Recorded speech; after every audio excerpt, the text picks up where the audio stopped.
What got me into fly fishing initially was a trip I'd taken down to Florida Keys. I was studying for the bar exam that particular summer, and kind of as a brass ring to get me through the summer, I'd booked a tarpon charter. While I was down in the Keys chasing tarpon, the guide kept telling me about fly fishing. And to be honest, I always thought fly fishing was kind of this pretentious sport. But as I went down there and got to see how effective a tool it could be. I got one, I got a hit. I got one. Double! Holy shit. Holy fuck. I bought into it, hook, line, and sinker. The great thing about redfish is they are just the premier predator on the flats here in South Carolina. It's one of the few places they come up and tail like this.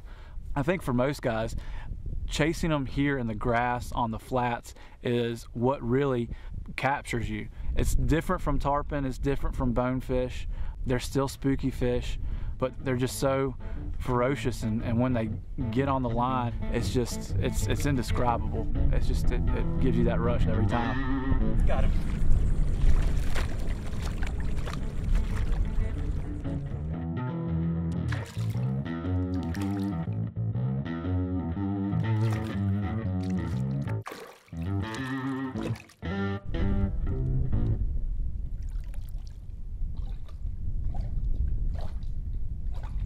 Another one of the things that didn't necessarily draw me into fly fishing, but now that I'm here, it's something that I really enjoy, and that's the camaraderie amongst the anglers who fly fish.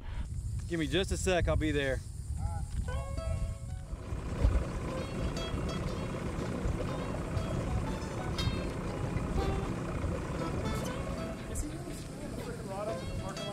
would appear so.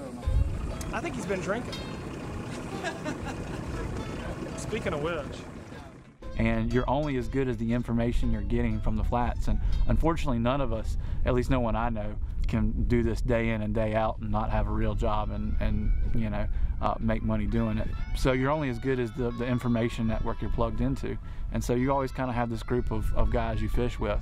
And those group of guys are going to be out there on the days where you're not necessarily out there, and they're going to be sending text messages or giving you calls saying, hey, the fish were here, or the tides are working here, or they're lockjaw on this, or a certain pattern's working.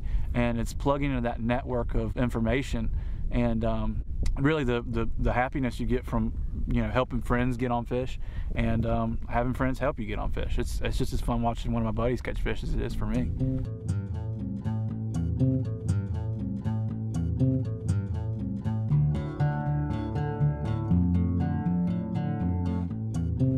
My grandparents in Statesville had a pond, about an 8-acre pond, and Granddad had an old fly rod with a pinky retrieve on it hanging in the garage.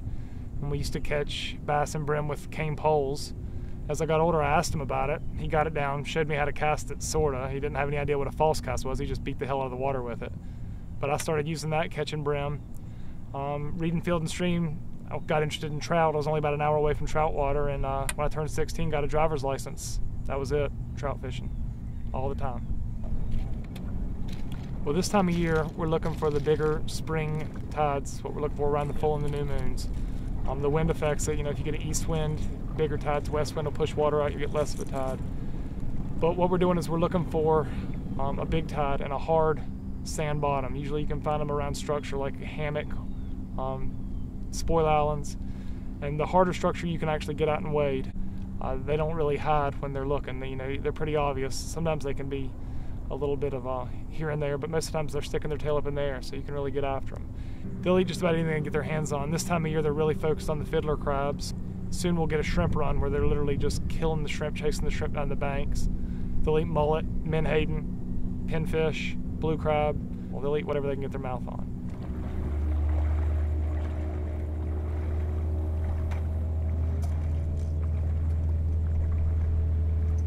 The beauty of fly fishing is you usually see the animal before you go fish for it, and that's what makes fly fishing so special. It's very intimate. It's one-on-one. You're not just set up on a spot chunking something and waiting for something to happen. You usually are searching for your quarry, almost hunting. You want to stalk them as quietly as possible. You need to get up on them. You want to be within 50 or 60 feet, probably closer to 50. I know that seems like you're getting kind of close, but they constantly change directions, and you're pulling grass with the fly, so you want to get as close as you can without spooking them. Wind always blows down here too. You really have to work on your cast. For the trout guys, I promise you, you need to practice before you come down here. It's different. Again, I try to lead them 2, 3 feet, not enough to spook them with the fly hitting the water, but close enough to where I think I've got the line figured out, and then put it in front of their face. You usually know immediately if you did well or not. They give you pretty positive or negative feedback.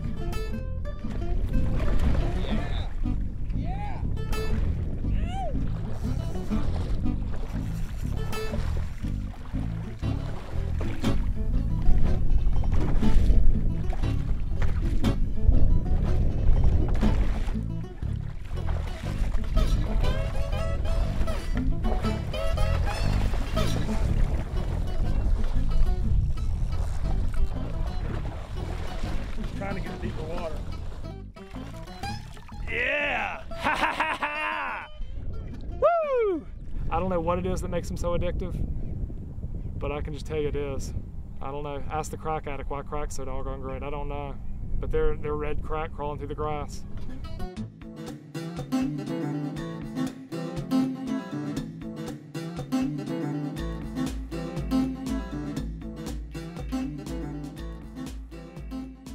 I've been fly fishing since I was 7 years old. My grandfather was a fly fisherman, my dad was a fly fisherman, so I came out the womb. I was expected to swing a fly rod.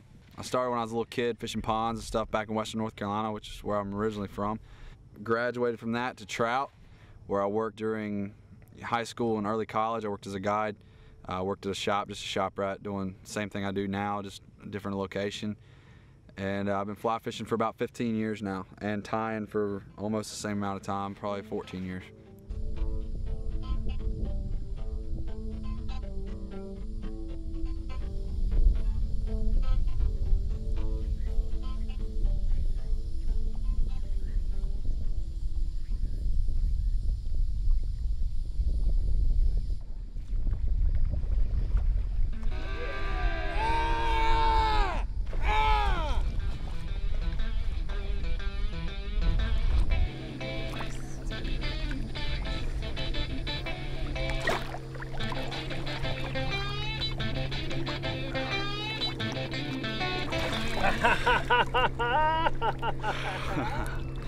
Buddy, you don't know how, look at that. You don't know how happy I am to see you. That's the fucking bee's knees. I guess the reason I Jones or I have a need to come out here, because I do. I have to be here. I have to come out here and fish, whether it's these tailors or low tide fish, red fishing in general with a fly rod. And I am a very emotional person. I wear everything on my sleeve. I get excited, and you know, my nickname is Mad Mike Benson, you know, and it's mad as in crazy, not mad as in angry. And it's because of how I act. I just, you know, if I'm excited, you're gonna know it. If I'm pissed off, I'm gonna throw my fly rod. You know, that's just what I do. I look at it like this. Today, especially in a position like myself, where, to tell you honestly, every dime I make is just enough to get me by so that I can do what I love. And, you know, I choose that lifestyle. I mean, I've been to college. You know, it's not what I want. I'm not a professional in that I don't want to ever get stuck in a cubicle somewhere pushing paper. Like, I would kill myself. So I do what I do to fish. Everything else in my life, bills, car payments, you know, taxes, that doesn't matter. And there's nothing out here but me and a fish.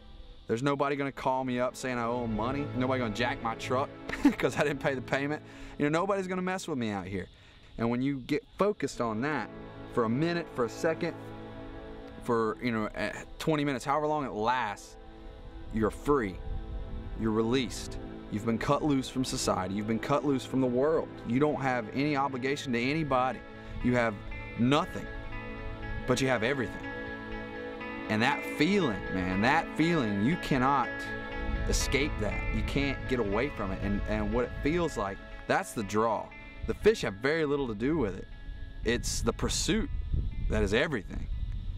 And that's why I come, to escape, to be free, to chase what I want out of life, physically. And that's it, man. That's what keeps me coming back. And it is like crack, dude. You can't get over that feeling. It's a beautiful thing. So, keep coming.